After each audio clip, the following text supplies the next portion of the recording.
Labas vakaras. Mano vardas Gražina ir esu Lietuvos pilietė, Vilnietė ir 3,5 metų nuostabaus mažylio mama. Įsteigiau savo grupę ir norėčiau pradėti viešinti apie savo patirtį besiskiriant su Italijos piliečiu. Ir nusprendžiau tą padaryti, nes šaukiuosi pagalbos ir ieškau viešumo, kad apsaugoti mano vaiko ir mano kaip žmogaus, kaip motinos, kaip moters teises. Nes vėlgi mano subjektyvia nuomonė šios teisės šiuo metu Lietuvoje nėra labai saugomos ir daug moterų atsiduria situacijose, kur patiria institucinį smurtą. Tai bus didelė dalis mano istorijos. Kaip galbūt atsimenat, kad rugpjūčio pradžioje buvo paskelbta masiškai paieška moters vardu Inga Sala ir jos mažylės. Tai be to, ką mes turime bendro su Inga Sala, kad jos vyras irgi yra italas, bet čia nieko nereiškia vėlgi, bet turime bendrą dalyką, kad netyčia sužinojome, kad mūsų vyrų atstovai yra tie patys atstovai. Ir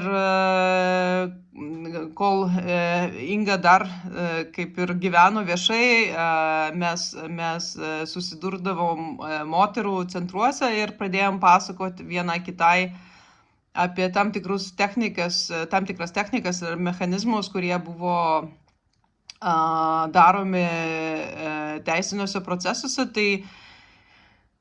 Tai aš norėčiau papasakoti apie tai, kaip yra susidorojama su moterimis tokiuose sudėtingose tarptautinės šeimos bylose.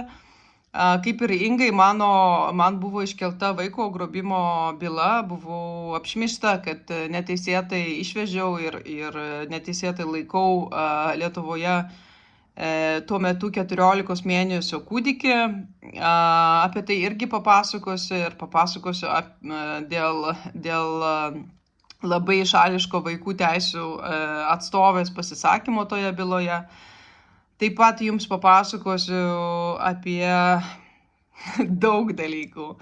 Apie tai, kaip yra naudojami galimai suklastoti dokumentų teismo procesuose, apie tai, kaip yra pritraukiami šališki raidos specialistai, apie tai, kai yra padaromas galimas nusikaltimas ir prokuratūra atsisako, teikti informaciją apie ikiteisminį tyrimą ir uždaro bylas. Papasakosiu jums labai daug dalykų.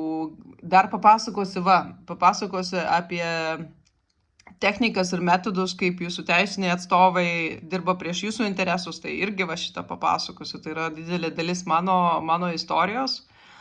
Tai tiek, vėlgi, ką pasakosiu savo istorijose, tai yra mano patirtis, mano subjektyvi nuomonė, nes po to, kai pradėjau pasakoti tik tai dalelę savo istorijos Facebook'e, rugpjūčio pradžioje sulaukiau grasinimų iš savo dar sutuoktinio, kad išmeižiu ir žodžiu, palaikau nusikaltėlę Ingą Salą.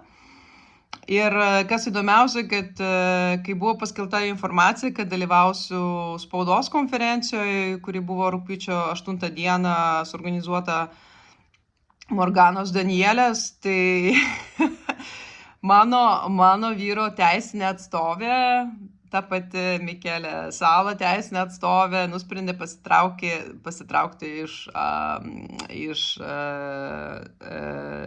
skyrybų bylos. Formaliai galbūt pasitraukti, bet manau, kad tikrai turėsiu daug ką papasakoti ir noriu iš tikrųjų noriu pasidalinti šitą patirtim, kad irgi apsaugoti kitas moteris, kurios, tikrai bus moterų, kurios susidurs su tokiais mechanizmais ir instituciniu smurtu, kuris yra realus Lietuvoje. ir norėčiau pasidalinti, kad jas apsaugoti. Tai vat, tai tiek. Bandysiu, ta prasme, daryti postus, tematinius postus kas savaitę ir jo, ir tikiuosi jums bus įdomu ir naudinga. Iki.